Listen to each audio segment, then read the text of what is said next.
messenger group or Agilos are here in Sulad's campus to interview one of the Sulad's missionary who was assigned in Tawi-Tawi. The missionary that we are going to interview this afternoon, her name is Blessy Insencio. Blessy Insencio is a missionary, a Sulad's missionary, was assigned in Tawi-Tawi last 2015 until 2018. Currently, she is a secretary of Sulad's missionary in campus. As we have for interview our mom, we will have a question. The first question is, what motivates you to be a missionary? And why do you love God's mission?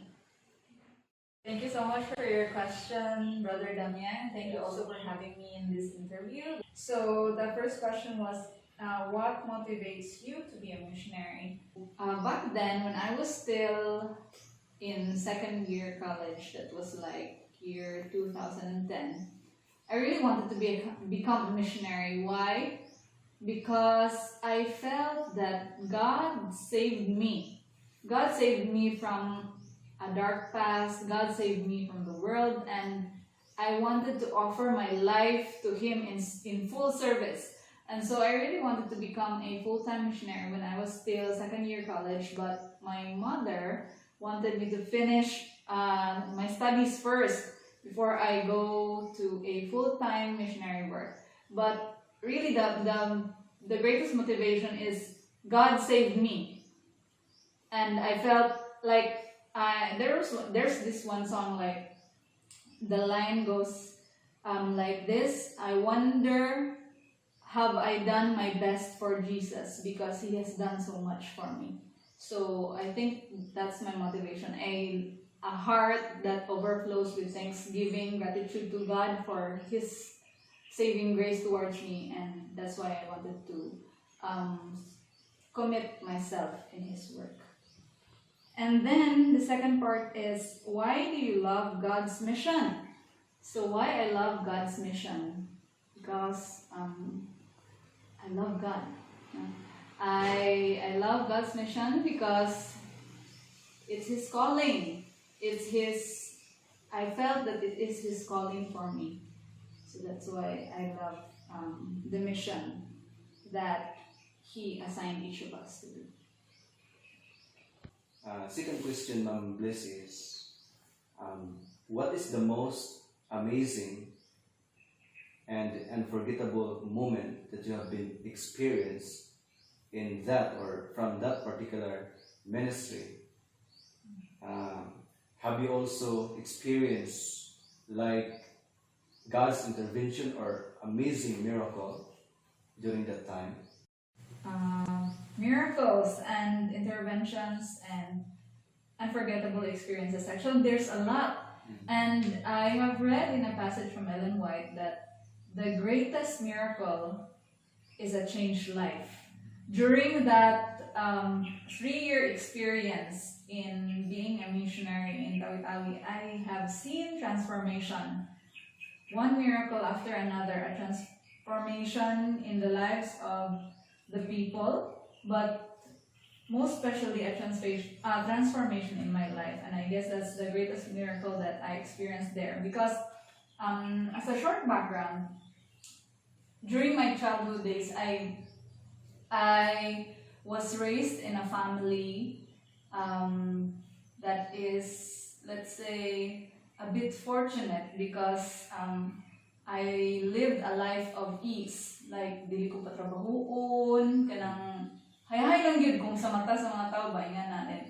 Kanang I am kanang kung sa kong ganahan, paliton gyud ingana bitaw. So when I was assigned as a missionary, I really committed nga, Lord, dili jud ko mga isa kong ginikanan sa akong pag-missionary. Dili jud ko mangayo, dili jud ko kanang, I really wanted to experience your provision firsthand. And during that time sa pag-assign ako sa Tawi-Tawi, I really experienced a lot of provision. Kanang bitang, there were times na I felt so poor kay tapos sulod sa akong bulsa, pero amazing kaya pag-provide sa Ginoo. For one, ang dili na ko malimtan was katong first June ako nga pagka-abot dito. Syempre, bago pa ka naabot sa island, and my partner and I listed the things that we need, like, for example, mga kaldero, mga kalha, mga sabon, shampoo, school supplies, uban pa. The list was so long, and then when we looked at our pockets, the only money we had was 37 pesos and 50 centavos. That was the only money we have, and we really wala siya milaing source sa kwarta. So we prayed to God. We even kanang raise ginamong bitang ka ba Lord mo ra gyud ni kanang ko ni bala sa mo. So nagsabot mi sa akong partner, siya ang mabilin sa island, ako ang mo adto sa mainland magbiyahe para magpalit sa mga things. And then while the travel ko, good thing kay gilibre ko sa lansa nga akong gisakyan, kay ang pamasahe man was 50 pesos. So gilibre ko, so nasalbar, na-save akong 37 and 50 cents. Dayon, pag wala na ko sa lansa, 2 hours man ang travel sa dagat, padulong sa mainland. So I was thinking the whole time, Lord, ko, ginipalit. Manawag ba ko sa akong mama? Maingon ba ko siya nga, ma, padadti ko? Or unsa ba ka ha? Kanang, ingana bitaw, pero nabalik din sa akong commitment, jud ko mga sa akong ginikanan, jud ko mga ayo. So, pag baba na din sa barko, ay sa lansa, nakulbaan na may ko kay, gusto mo na akong ipamalit. Dayon, suddenly, katong isa ka-father dito, isa ka-father sa island kung ako na-assign, namang tawag sila kay ama, kay mura ginatreat, dito amin lang anak. So, siya, anak, kanang kamaya ka, kanang iyang buta-sabot nga amping ka, kanang igni ko, kanang pag-text sa kuha, tawag sa kuha, kung kanang humanap kasi mong pamalit, kay para makasabay gyapon ka sa lansa, libre lang gyapon, ingana. Then, pag shake hands na namo, tingala ko kay kanang sagapsap bitaw. So, magtanaw na ako kay, ihali ko gitagaan ako, blue! So, 1,000. So, kitagaan ko niya 1,000. Dito dito ko mara nakaana ako ba nga, indeed God has 1,000 ways of which we know nothing nga. Kanang, when we really commit our lives in service sa Ginoo, provide yun siya.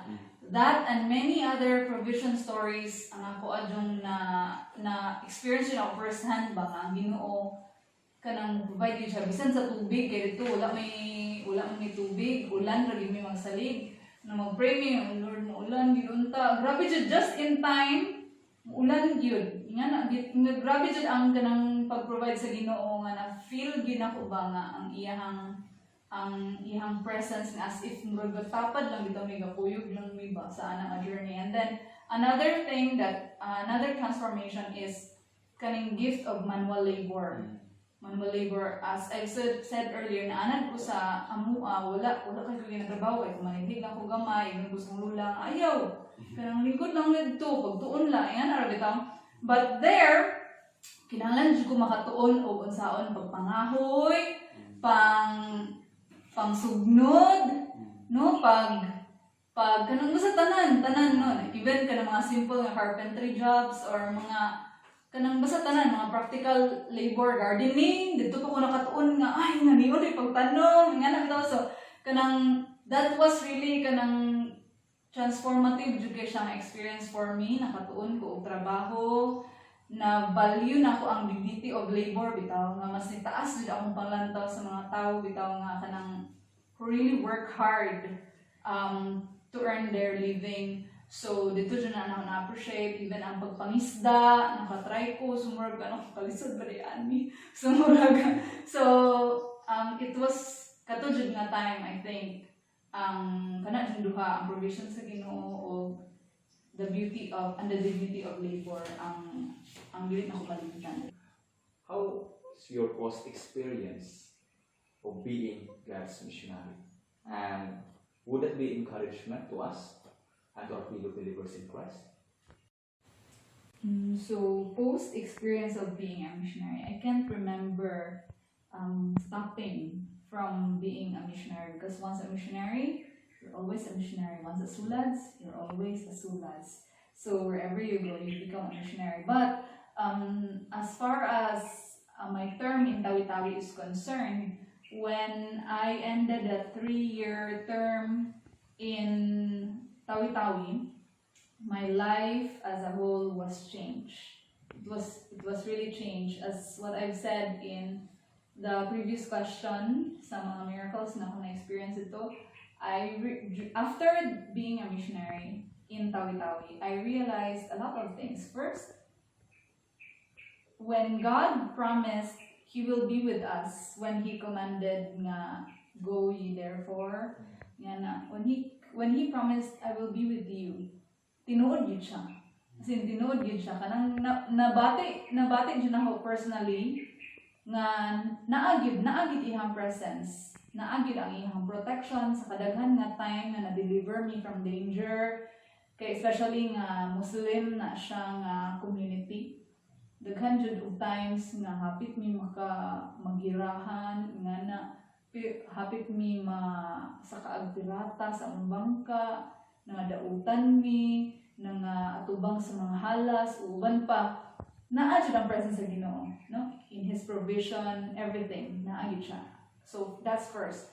When He said, I will be with you, it's really true because He is faithful who promised.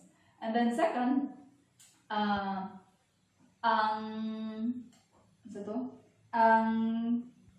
post-experience nako is it changed my outlook into the mission work. First, pag adto na ako dito, ang kanang mindset ba nga, lagi salbal ko sa Ginoo, dapat kanang salbaron ko na ako ang uban. So, murag ka na superhero complex, bitaw nga, murag piling mo superhero kay ka, nga na ba? Pero, paghaman ako atong tulo ka term, na-realize na ko nga, kanang dili ay nga ako lang ang natudlo sa ila. Actually, mas daghan pa silang natudlo sa kuha. So, mas nakuan bitaw ang pride ba, mura bitaw ka nang nahilis-hilis. Nga na, pero dili ko ta kaingon nga wala ra gid ang pride kay mga tao magintano, pero kanang at least ito nahilis-hilis ba, mura gipatudlo sa Ginoo nga it's not about you saving them. It's actually my way of saving you. Nga na bitaw. So, murag ka na ang akong na-learn po dito. And then, katong gi-mention sa question number 2, katong na-value kay nako din ang labor. Now, wherever I go, karon murag bitaw kanang murag na makita na nako ba nga ay kinahanglan din trabahoon diri nga part, kanina part. Murag nga bitaw so murag na change ang ako ang instead na sa unang murag chill ang gid kaayo, balang nagka-busy ng mga tao, chill read ko nga na. Pero after ato nga pagka-missionary didto, murag kanang mas na-open ako ang mata ba sa mga trabahoon bitaw sa palibot. So, kana, and katugyod, ang number 1 din ako nga kuan is ang presence din sa Ginoo, nindot jud kayo. And I felt assured nga after this term, kaning tulo ka tuig na ko nga nagserbisyo dito sa Tawi-Tawi, after this, Lord, I still want to work with you. Bahalag sa unsa nga pamaagi, I still want to work with you. So, maunang padayon na gyapon sa sa missionary life, bahala pa magbisagahat ang butang. Padayon ra gyapon because naadjud ang pag-uban sa Ginoo. Last, katong encouragement to our fellow believers in Christ.